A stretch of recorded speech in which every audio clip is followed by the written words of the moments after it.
Seperti halnya Hari Raya Nyepi tahun lalu, pada Hari Raya Nyepi tahun Saka 1943, seluruh lembaga penyiaran yang bersiaran dan atau merilis siarannya sampai di wilayah Provinsi Bali dihimbau tidak bersiaran dan atau merilis siarannya pada Hari Raya Nyepi. Kesepakatan tersebut dituangkan dalam nota kesepakatan antara Komisi Penyiaran Indonesia Daerah Bali, Pemprov Bali dan DPRD Provinsi Bali yang menjadi dasar dikeluarkannya surat nomor 027/071/KPID tentang penghentian siaran saat Hari Raya Nyepi tahun 2021.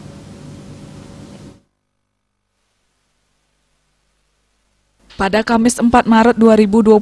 lalu, Imade Sunarse selaku Ketua Komisi Penyiaran Indonesia Daerah KPID Bali, Kades Kominfo Provinsi Bali, Gede Pramana, dan Ketua Komisi 1 DPRD Provinsi Bali, Inyoman Adnyana, mencapai kesepakatan yang dituangkan dalam nota kesepakatan berupa imbauan kepada seluruh lembaga penyiaran yang bersiaran dan atau merilis siarannya sampai di wilayah Provinsi Bali agar tidak bersiaran dan atau merilis siarannya pada Hari Raya Nyepi yang jatuh pada hari Minggu 14 Maret 2021 mulai dari pukul 06.00 WITA sampai dengan hari Senin 15 Maret 2021 pukul 06.00 WITA. Tujuannya adalah meningkatkan kekusukan umat Hindu dalam menjalankan catur berata penyepian, yaitu amati geni atau tidak menyalakan api, amati karya atau tidak bekerja, amati lelungan atau tidak bepergian, dan amati lelanguan atau tidak bersenang-senang.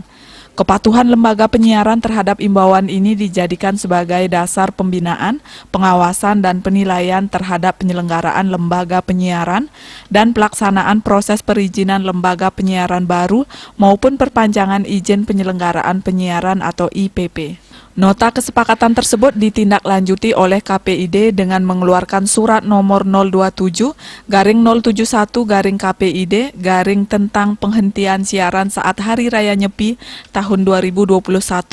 Minggu 14 Maret 2021, mulai dari pukul 06.00 WITA hingga Senin 16 Maret 2021, pukul 06.00 WITA. Tim Liputan Bali TV.